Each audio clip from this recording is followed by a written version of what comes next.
just hearing people who've been rangers living up in Denali for 30 years, talking about their experiences with the wildlife there. I mean, those were some of the interviews where I cried and the participants didn't cry just because I was so moved by the descriptions of the place. Hello, I'm Emmy DeGrappa. Each week, we bring you stories asking our guests the question, why? We learn about their passion, why they do what they do, why should we care, and what can we learn? What better place to explore the human landscape than from the state known for its incredible landscapes, Wyoming? And what better organization than Wyoming Humanities? Serving our state for over 45 years, we share stories, ideas, and wisdom about the human experience. This is What's Your Why?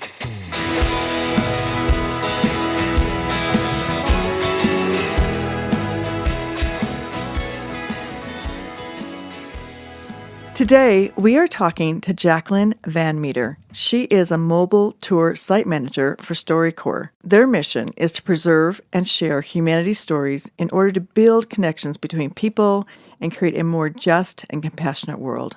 Welcome, Jacqueline. Thank you for having me. How did you get involved with StoryCorps and the mobile tour explicitly? Well, it's a bit of a story, but the way that it all started, well, I was obviously a fan, like so many people who work at StoryCorps, and had been listening for years on NPR. I always had a general love of audio, but I didn't really incorporate it into my professional life until I was, a couple of years into my 30s. I had a background in marketing, and then I taught ESL in Buenos Aires, Argentina, for 3.5 years. And when I decided to come back to the States after that adventure, I thought it would be really interesting to move into the audio storytelling space. And of course, it was just blowing up in the wake of really successful podcasts like Serial and other kind of series like that. And so I did a little studying of audio production in Buenos Aires. And when I came back to the States and essentially crashed at my family's house in the Atlanta area, lo and behold, StoryCorps has a story booth, which is a brick and mortar operation, which is open to the public for folks in the Atlanta community to come in and record. And they were looking for someone who could speak English and Spanish, who was comfortable with audio recording equipment, and was comfortable, sort of working with different kinds of communities, and most importantly, could move into a space and invite two people to sit down and have a conversation and feel comfortable. And I think my experiences teaching English as a second language to adults it just really tied into that work, because I'm so used to sort of inviting people to find their voice and find ways to communicate and get excited about sharing things in another language. And so it really translated. So I got my start in the story booth in Atlanta. I was working very part-time. About 6 months after that, I joined their full-time facilitator team in Brooklyn, in the headquarters where StoryCorps is based. I did a year of working as a full-time facilitator, supporting kind of special projects, either through grant-funded initiatives or some paid partnerships, doing recordings on site all over the country. And then after a year of doing that, decided that I just had a real appetite for being on the road. There's one position at all of StoryCorps, which is full-time on the road, and that is the site manager position of the mobile tour. The mobile tour, of course, travels to 10 cities over the course of 1 year, and the manager is with that Airstream trailer full-time, working with the community and working with partners in that community to bring in people to record. So it seemed like the job for me, and I started in April of 2018 in that position. So this is my second stop on the tour, and it's been everything I hoped it would have been. Are people generally familiar with how StoryCorps works, what the van does, how you show up, and how people have a conversation? Or is there some kind of training that has to happen before? I think it really varies depending on the community. NPR has deep penetration in some places and not so much in others, but it's a real priority for us as an organization to go to all of those places, to really document and to be able to archive stories of people from all over the country. And so, there's a learning curve for some folks, and for other folks, I've been listening for years, and, my friend recorded and so forth. So there is, it's part of our job to feel out the community and to be ready on the fly, sort of ahead of time, and also in that booth to really orient people to what the experience is like, what they can expect from us, what they could potentially expect from each other, and how a conversation in the booth might differ from a regular conversation. I think even people who are familiar with the model of StoryCorps and know that, it can bring out tears when you're listening, can be surprised by the experience in the booth, because it is very intimate, and you find yourself sharing things that, maybe the person that you are sitting across from and have known for 20 years, you've never quite told them in that way. And so seeing how the experience can be different and more enriching than people expect, even if they are big fans, is one of the real highlights of the work, I think. Oh, I'm sure. Yeah. And can you remember, just off the top of your head, maybe one of the most impactful stories that you've heard told in your experience, or are there just too many? Oh, man. That's, what I've discovered, I joined the mobile tour in 2018, and the Airstream trailer, the team that works on that trailer, by far drives the real volume of our interview collection. We have other teams, the story booths, of course, and the national team that I was on before in Brooklyn, that do a lot of recording. But the mobile booth, we're set up, over the course of 4.5 weeks, recording 7 interviews 5 days a week. Well, 6 on Sundays. And so it's just a tremendous amount of stories. So I have to say that as a caveat. We're just saturated with people's stories. And so I think for the mobile team, it's a little bit harder to even put your finger on what the memorable one was, because there are so many. And these conversations are always so, not always, but more often than not, like really rich and really dense. For me personally, though, so many stories come to mind. I love the outdoors, and so I remember a story that we recorded prior to me being on the mobile booth. We did a partnership when I was on the national team with Denali National Park for their 100th anniversary, and just hearing people who'd been rangers living up in Denali for 30 years. Talking about their experiences with the wildlife there. Those were some of the interviews where I cried and the participants didn't cry, just because I was so moved by the descriptions of the place. But then there are other things too. I remember recording a mother and son in Atlanta talking about her father, his grandfather, who'd passed a couple of years before. And I won't go in, it's a bit of a long story to go into the details. They'd come in to record, and our production team, we recommended, a previous facilitator heard it, recommended it to production and said, there's something really special about these two, and they've got some interesting stories. You might want to bring them back and get them to tell a few more, and then maybe we could make it a cut for NPR. And so when they brought the participants back, I was there to record with them. And what really stood out to me, one, they were just incredible. They told really beautiful stories. Her father had been a police officer in Newark in the late 60s, specifically during the riots in Newark. And there was some real tension with race relations there, which is, a subject that's like as relevant and resonant today as it was then. And they conjured up so many memories of him. And the grandson, who was maybe 18 or 19, had these really, really great reminiscences of his grandfather, and told the story of how he'd, put on his Timberland boots because it made him seem taller every time he saw his grandfather, because he wanted his grandfather to see that he was growing up into a man. And afterwards, I emailed a little bit with his mother, and she told me that he had been experiencing some racism at school, and it was going through kind of a difficult time. And the opportunity, sort of unprompted by her, to sit down and recall the memory of his grandfather and the advice that he gave him, and just the example that he set. She said, even when they walked back out into the parking lot to go back to the car after recording, he was walking a little taller and just seemed a little bit, I don't know, the energy around him shifted because he was able to have that conversation. So it's things like that, things that I don't even know are going on in the booth, the context of people's lives, that just make, I don't know, when you find these things out later, those stories, that one was just like in my heart forever. Wow. Yeah. Do you find that's really easy, or do people freeze up, or how do they get that conversation going? Like, or do you help them feel comfortable and prompt them in any way? Oh, yeah. And of course, it's so different for everybody,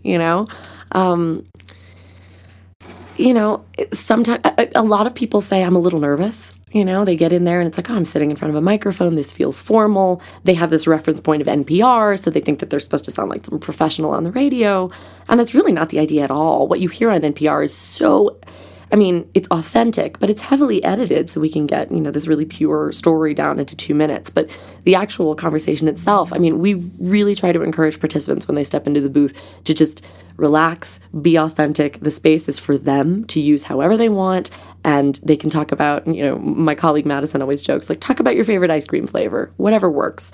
I usually encourage folks to not necessarily start out with the how do you want to be remembered question, because you need to ease into the conversation. So usually a little bit about, tell me about the time that you guys first met, or, what was your first memory of me? Those stories are vivid, but they're easy to answer usually, and that gets people going, and then they can kind of transition into some of our other bigger questions, like what's your biggest regret, or what are you most proud of? But of course, people can talk about whatever they want in StoryCorps. They really can. We have these suggested questions to help people, if they're inclined to, really maximize the opportunity to say what they want to say and maybe reflect a little more than they would in a casual conversation, with their cell phone and their coffee in their hand. But, ultimately, our goal is really just to give people the opportunity to really listen to one another, to honor each other by asking questions of the people in their lives. And so when we're in the room, we try to set that tone of, respect, of gratitude, of just listening, and occasionally ask a question or two to help them along if they want it. But ultimately, there's really no right or wrong way to record story.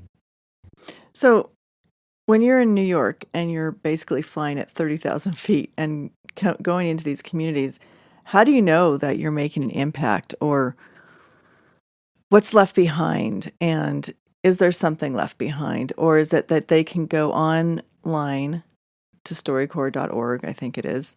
Can they find their story? Can they go listen to their interview that they had? What happens next? That's such a great question. So in a very practical sense, anyone who participates in a StoryCorps recording receives a copy of their recording, with our high quality microphones. They get an MP3 delivered to them by our recording and archiving team about 2 to 4 weeks after they record. In addition to that, participants, if they choose, at the end of their interview can give us permission to archive that conversation in the Library of Congress. And so it's preserved for posterity, and anyone in the future can go to the Library of Congress, to the American Folklife Center, and say, for example, I'd love to hear stories about Jackson Hole in 2018, or I'd love to hear stories of ranching or the rodeo. And an archivist will do a search and give them the search results, and they can listen to those stories on site at the Library of Congress. And this is an archive that we built out over the last, it's been about 15 years now, and that will live on. So people get so excited about the broadcast because, of course, that's how they know us. But really, the legacy that StoryCorps is leaving is this incredible archive of oral histories from people across the United States. To date, we have over 76,000 conversations archived through these sort of signature recordings, we call them, whether it's in the mobile booth or the story booths or through the national team. But then, of course, we introduced the mobile app, I think in 2015, 2016, and, another 150,000 conversations have been recorded through that app. It's of course, not as sort of guided an experience. We know with the signature interviews, as we sort of refer to them internally, there's a facilitator there to sort of create the space. But we've really started to dedicate more resources and thinking to how we can not only train folks and community organizations in the places that we visit on how to use the app, but thinking not just technically of what buttons do I push, but how can I recreate the situation that we try to create in the booth of that intentional space for that intentional conversation, and training folks on how would you want to continue doing the recording in this community after we've left. Was it about documenting the work of your community organization or documenting the stories of this town? Is it about fostering intentional conversation just within your organization, and the recording gives you that sort of formal context to foster those conversations? There are a lot of different ways that you can think about why a StoryCorps conversation experience can be valuable. And so we're really focusing our efforts right now on mobile in particular, since we are only here for, 4 or 5 weeks and then we've got to go. How can we not only provide people the experience to record, but then also the tools and the perspective on how to keep that work alive so that, organizations and individuals can continue to get value from the experience of sitting down and recording these conversations. Do you think that's the future of StoryCorps, is the mobile app, or do you think that going from site to site is as valuable, having that in-person connection? I think the app is an important part of where we're headed, but it will certainly never replace the work that facilitators do on the ground of creating those spaces and being able to talk about the mission of StoryCorps to folks. We can put the app out there and we can provide all the language and video tutorials and everything, but I think having people on the ground, not only to sort of share the message, but to be in the space with these people and to learn what it is that people get out of the experience is so important to the way that we identify ourselves as an organization and the way that we continue to evolve how we think about ourselves and the value and the impact that we can have. we can't do that work without continuing to work with participants face-to-face and communities face-to-face, and understanding that every community is different, every organization within a community is different. Everybody's going to find something unique and specific and particular to what they're trying to do. And we need to be in contact and in community with those folks in order to continue doing the work that we want to do in the most meaningful way that we can. So besides StoryCorps, what do you see in your future, either with Emmy. or without StoryCorps? Thank you. What a great question.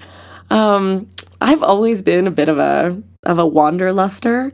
I've lived in a lot of different places, and this job feels so right to me for so many reasons. I mean, I love working directly with people. I love encouraging people to dialogue and really listen to each other, and just recognizing the beauty that is in everybody's stories and what we can learn from one another. That's just something that's always kind of guided my heart my whole life. So being able to do this work now and travel the country, in some ways, it's really enriching for me, but it's also, having lived abroad for a number of years and coming back, I'm in love with every city in this country, and having this opportunity to sort of tour around and decide where my tribe might be has been incredible, and will, I'm sure, continue to be incredible over the next year.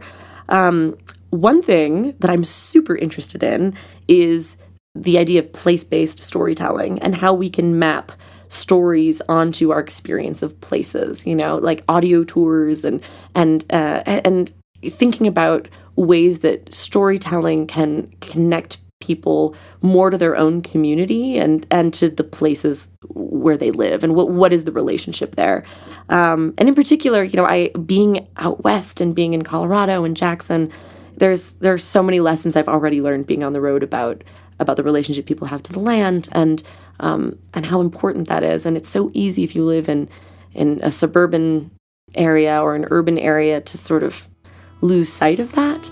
And so I'd love, after my work on the mobile tour is done, to continue to do work in storytelling, and but to find ways to connect people to place, and particularly to hopefully inspire a little bit more of a conservation lens for folks who maybe don't interact with the outdoors every day.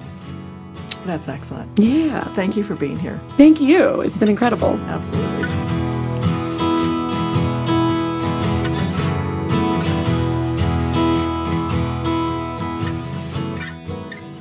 Thank you for joining us for this episode of What's Your Why, a production of Think Why, Wyoming Humanities. This has been executive producer Emmy DeGrappa. Please subscribe and never miss a show. For more information, go to thinkwhy.org.